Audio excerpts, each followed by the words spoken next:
Olá pessoal, hoje é sábado, dia de falar de esportes aqui na tela da HIT. Eu sou a Maíra Anjos e vou trazer para você as notícias do mundo do esporte essa semana. Vamos lá? E pela terceira vez na história, o Corinthians tropeça na pré-Libertadores e o número de vexames dos brasileiros aumenta na competição. Olha só.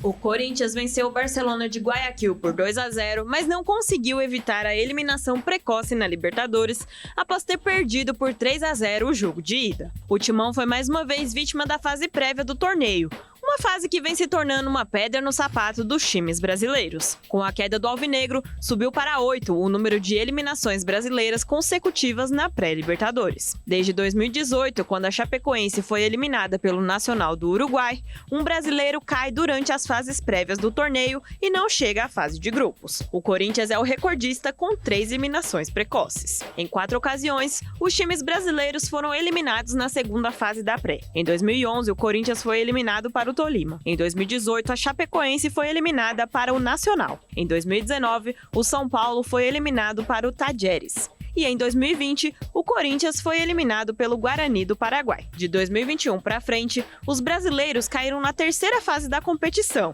onde garantiram ao menos uma vaga na Sul-Americana. Em 2021, o Grêmio foi eliminado para o Independiente Del Valle. Em 2022, o Fluminense foi eliminado pelo Olímpia. Em 2023, o Fortaleza foi eliminado pelo Cerro Porteño. Em 2024, em um duelo de brasileiros, o Bragantino foi eliminado para o Botafogo. O Corinthians foi eliminado pelo Barcelona de Guayaquil. Antes dos 8 anos seguidos de eliminações, a fase prévia da Libertadores não era um problema para os brasileiros. A exceção é o próprio Corinthians, em 2011, quando nem a presença de Ronaldo Fenômeno impediu a eliminação para o Tolima. A eliminação do Timão, além de ser um balde de água fria na torcida, também é um problema financeiro. Os valores de premiação para 2025 ainda não foram divulgados pela Conmebol, mas em 2024, um time campeão com 100% de aproveitamento na fase de grupos poderia faturar até 33 milhões de dólares, o equivalente a quase 200 milhões de reais. A queda para o Barcelona custou ao Corinthians 3 milhões de dólares, cerca de 17 milhões de reais. Agora, o Alvinegro vai disputar a Sul-Americana. Ano passado, o prêmio foi de 9 milhões de dólares, cerca de 53 milhões de reais. A diferença entre as premiações das duas competições pode chegar a até 140 milhões de reais. O futebol paulista está prometendo uma parceria inusitada. Corinthians e Palmeiras se uniram para que tenham seus jogadores de volta na data FIFA o mais rápido possível e assim ter à disposição todos os jogadores para o segundo jogo da grande final do Campeonato Paulista, que vai ocorrer 2 dias depois dos jogos das seleções. Os finalistas do Paulistão, Palmeiras e Corinthians, se uniram para que ambos tenham seus melhores jogadores no segundo jogo da grande final. Ambos os clubes têm jogadores convocados para a próxima data FIFA, que acaba 2 dias antes da decisão do estadual no dia 27 de março. Assim, as diretorias abriram conversas para juntar esforços e dividir custos na operação para adiantar o retorno desses atletas ao Brasil. As conversas ainda estão em andamento, mas a tendência é que pelo menos uma aeronave seja fretada para o transporte dos jogadores. O presidente do Corinthians comentou a situação. A gente pretende fazer uma logística em conjunto, isso é bom, nos dá economia e eu acho que é uma coisa inédita. Tem a rivalidade dentro de campo, mas aqui fora a gente sempre tem que tratar o futebol da melhor maneira possível para que a gente possa fazer sempre um bom jogo. Então tá bem tranquilo, acho que vai ter uma logística muito boa, uma coisa inédita no futebol. Paulo Bozzi, vice-presidente do Palmeiras, reforçou a união dos times. Eu acho que isso é algo muito legal, né?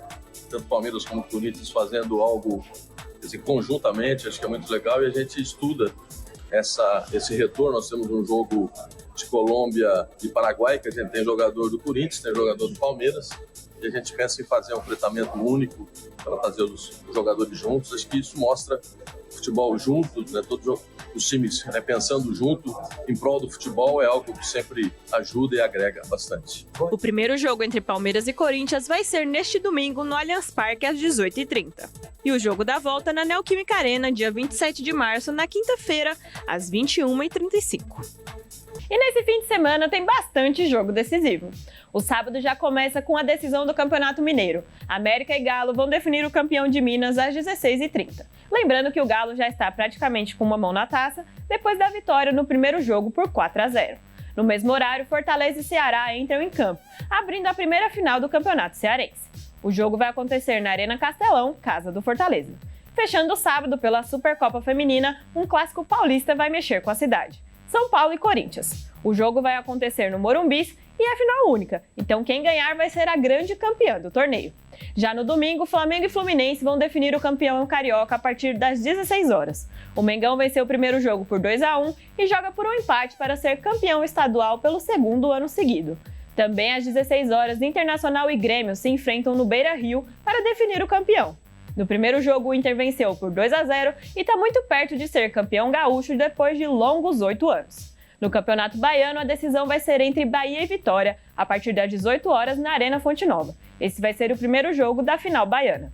Meia hora mais tarde, a decisão é em São Paulo. Palmeiras e Corinthians se enfrentam no Allianz Parque às 18h30.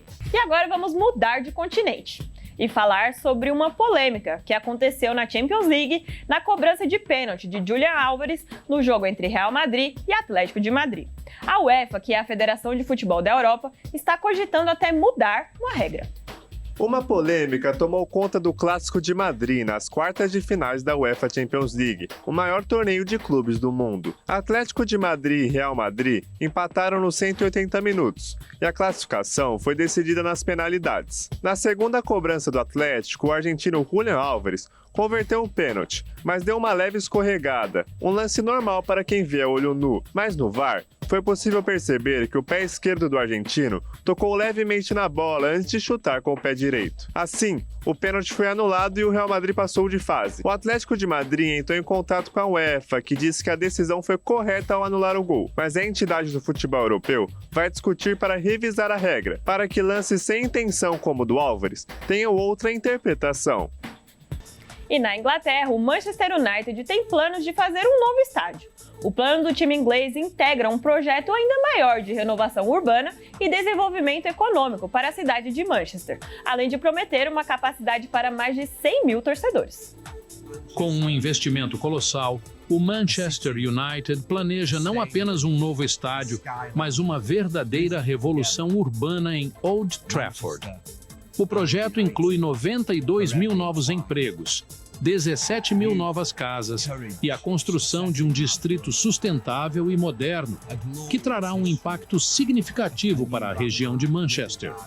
O novo estádio será o maior do mundo, com 100 mil lugares, e será parte de um complexo que inclui praças públicas, espaços comerciais, áreas residenciais e um sistema de transporte público aprimorado.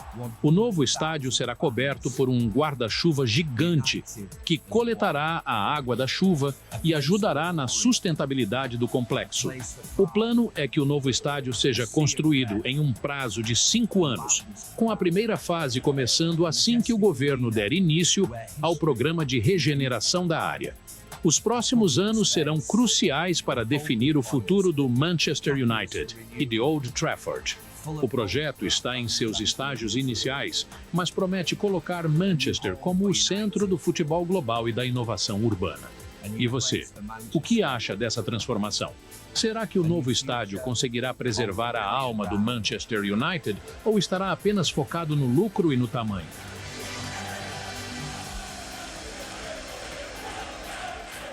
Bom, por hoje é só. Eu volto no próximo sábado com mais informações dos esportes. Continue ligado na nossa programação e acompanhe a gente também no YouTube. Tenha um excelente fim de semana. Grande abraço. Tchau!